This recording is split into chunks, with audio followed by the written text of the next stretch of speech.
welcome to Have a Seat. This is the place where we dive into addiction, mental health, and LGBTQ plus stories that matter. I'm Manny Rodriguez, your host, and today we're talking about something that doesn't get enough airtime. What makes LGBTQ plus addiction different? Here's the deal.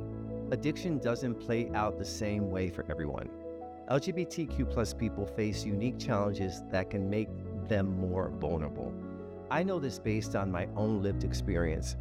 I thought it might be helpful to break this down in 6 simple points. 1, minority stress. LGBTQ people often face minority stress stemming from societal rejection, discrimination, stigma, and prejudice.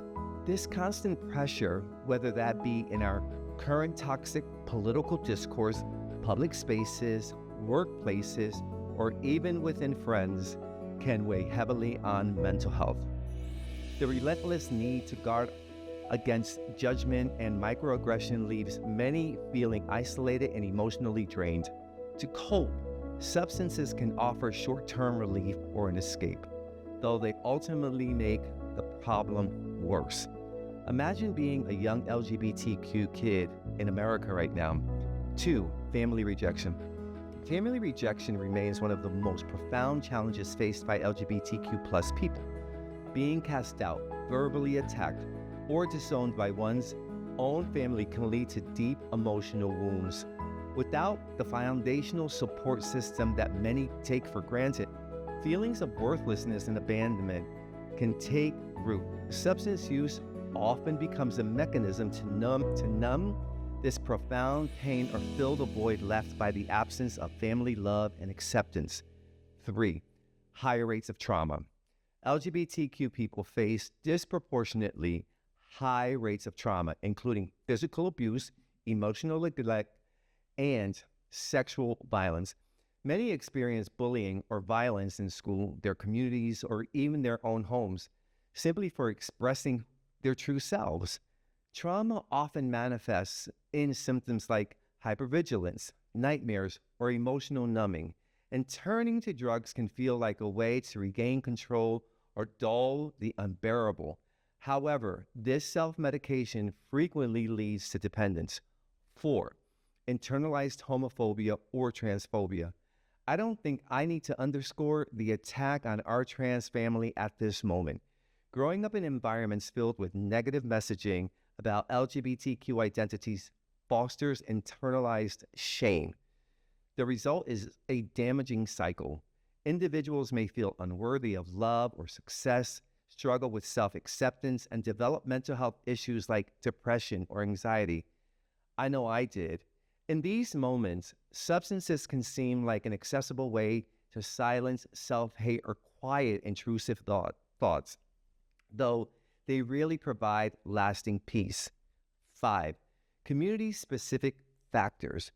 While society seems to be more accepting of LGBTQ plus individuals in many areas, there are still significant regions, especially in conservative, rural, or highly religious communities, where strong anti-LGBTQ plus sentiment persists. These hostile environments can foster a sense of shame and fear, making it difficult to live openly. For many, substances become a crutch to cope with the daily pain of rejection or to fit in within unsupportive settings. 6, insurance discrimination. Transgender individuals in particular face unique barriers to healthcare, especially when seeking gender-affirming treatments like hormone therapy or surgeries.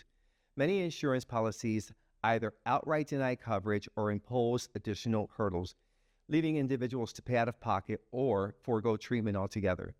This can lead to feelings of despair and hopelessness, pushing some toward substance use as a way to cope with the stress and frustration of navigating a discriminatory system. So what's the takeaway? These challenges make it crucial to find recovery spaces that truly get LGBTQ plus experiences. But how do you do that? Let me share a couple of tips with you. First, look for culturally competent care. Ask if they address LGBTQ specific issues like identity, trauma, and minority stress. Bonus points if their staff includes LGBTQ plus professionals. Trust me, that connection, the lived experience of those professionals make all the difference. The other thing is, or the second thing is, make sure it's an affirming environment. Are they trained to use inclusive language and respect pronouns? Do they understand the unique challenges LGBTQ plus individuals face in recovery? These are important questions. This stuff matters.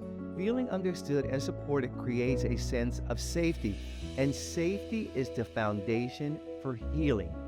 At La Fuente Hollywood Treatment Center, where I have the privilege of working, we've been creating safe, affirming spaces for LGBTQ plus recovery since day one. We're in the heart of Hollywood with specialized programs led by LGBTQ plus staff who truly understand what you're going through. I hope this was helpful.